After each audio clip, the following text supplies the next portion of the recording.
Memang perencanaan itu penting, rencana itu penting, tetapi yang lebih penting bagaimana melaksanakannya, bagaimana mengeksekusinya, bagaimana memutuskannya, dan bagaimana manajemen pengawasan itu bisa kita lakukan dari detik ke detik, dari hari ke hari, dari Nawacita yang merupakan 9 agenda prioritas Joko Widodo mendadak berubah menjadi nawaduka atau bahkan nawadosa. Mari kita bahas lebih rinci tentang semrawutnya legasi beliau yang semoga saja tidak membebani pemerintahan Prabowo. Dan inilah Suara Jaka. Bagian 1, pembangunan dinasti dan oligarki politik. Pada bagian 1 ini, sepertinya memang sudah tidak bisa dibantah dan mata publik sudah bisa melihat dengan gamblang bagaimana Presiden Jokowi ingin terus berkuasa.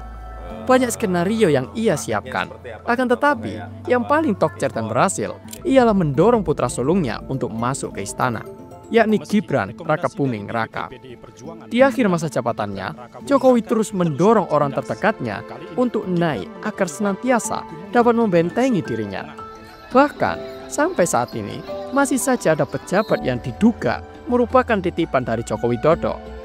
Jika Anda masih menyangkal bahwa Joko Widodo membangun dinasti dan oligarki politik, bahkan Anda menyangkal Jokowi ingin mempertahankan kekuasaan, sekarang pertanyaannya, untuk apa beliau masih kunjungan ke sana kemari?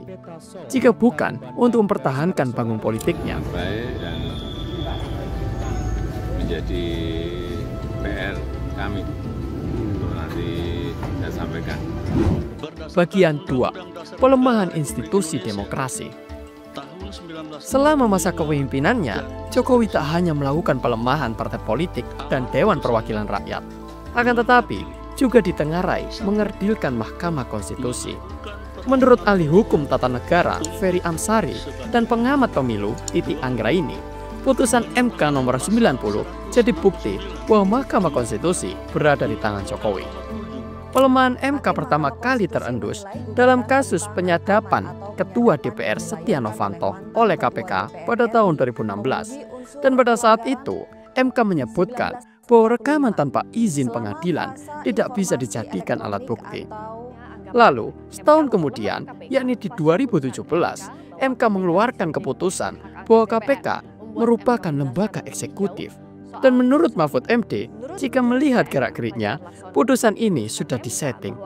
Jika semua lembaga tunduk pada Jokowi, masih pantaskah Indonesia disebut negara demokrasi? Eksekutif, seperti institusi kepolisian dan kejaksaan. MK juga membantah jika putusan ini bertentangan dengan putusan-putusan mengenai KPK. Bagian 3, TNI di ranah sipil.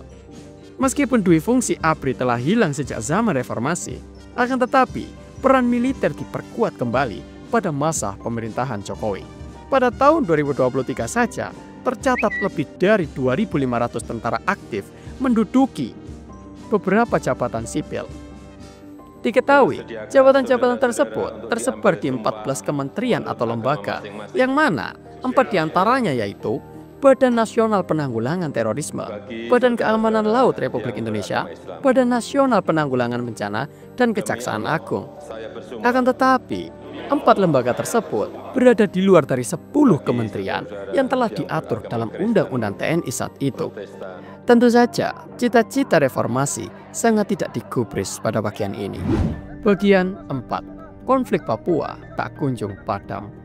Menurut anggota jaringan Damai Papua, Andriana Elizabeth, Jokowi tak punya arah atau pendekatan strategis dalam menyelesaikan berbagai konflik di Papua.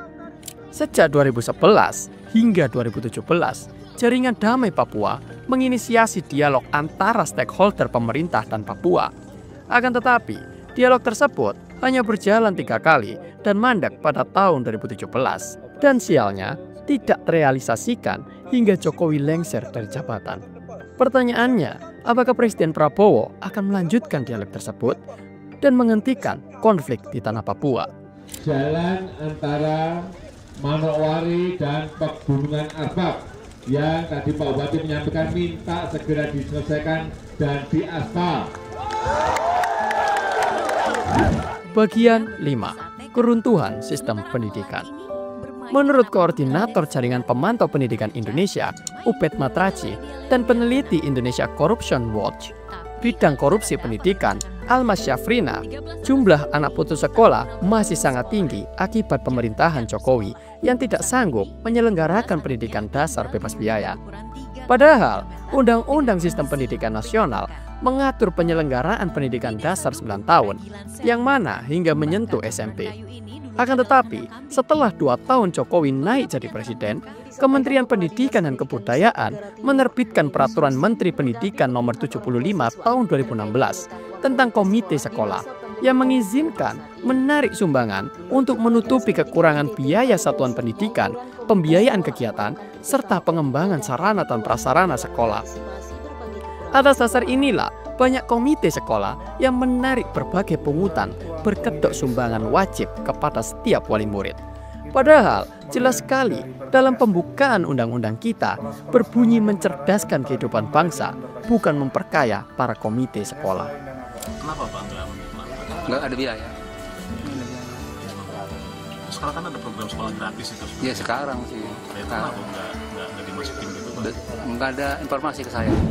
Bagian 6. Karir Tokcer Geng Solo. Seperti yang telah kita ketahui, bagaimana kedekatan Jokowi dengan Listio Sigit yang dulunya menjabat sebagai Kapolres Kota Surakarta ketika Jokowi menjadi wali kota. Dan kini ia masih diteruskan menjadi Kapolri di pemerintahan Prabowo Gibran. Selain itu, Nana Sujana yang merupakan Kapolresta Surakarta pada tahun 2010 sebelum Listio Sigit, dan kini ia menjadi PJ Gubernur Jawa Tengah yang nantinya akan digantikan oleh Ahmad Lutfi yang merupakan wakil dari Nana Sujana ketika menjabat jadi Kapolresta Surakarta. Dari 3 nama tersebut, akhirnya muncul istilah Geng Solo di Polri karena merujuk pada polisi pilihan Jokowi yang pernah bekerja sama dengannya saat di Solo. Sepertinya kita akan tetap sering mendengar nama mereka karena Presiden Prabowo juga akrab dengan orang-orang tersebut. Semoga saja nama-nama itu bukan hanya sebatas titipan Joko Widodo. Bagian 7. Politisasi Kejaksaan. Penyidikan kasus korupsi di Kejaksaan kerap tak tuntas ketika menjerat para elit. Bahkan sejumlah perkara sangat kental nuansa politisnya.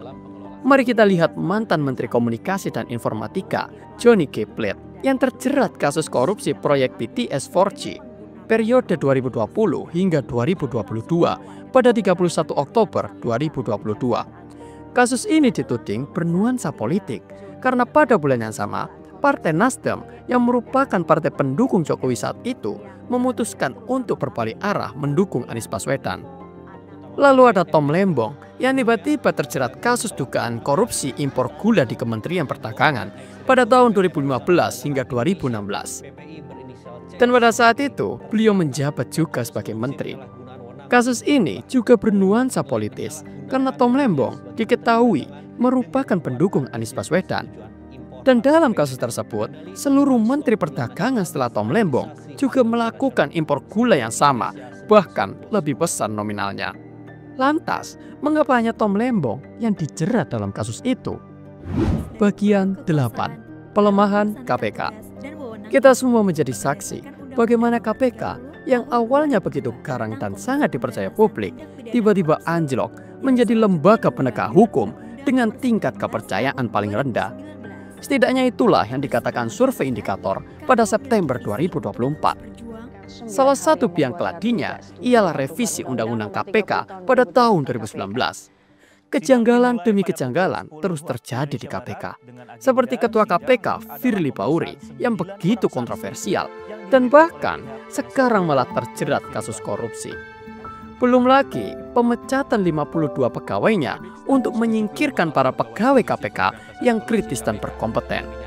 Saat ini wajah KPK sudah berubah. Entah sampai kapan ia akan kembali ganas seperti semula. Oleh karena itu, jangan lupa like, subscribe, dan nyalakan lonceng notifikasinya agar tidak ketinggalan info dari kami. Sampai jumpa di part selanjutnya.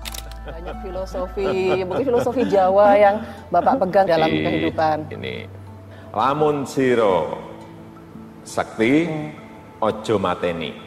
Meski kuat, jangan meskipun menjatuhkan. kamu sakti, meskipun kamu kuat, jangan suka menjatuhkan. Lamun siro banter ojo disiki. Meskipun kamu cepat, jangan suka mendahului. Yang ketiga tadi, lamun siro pinter, ojo minteri. Meskipun kamu pandai, jangan sok pintar.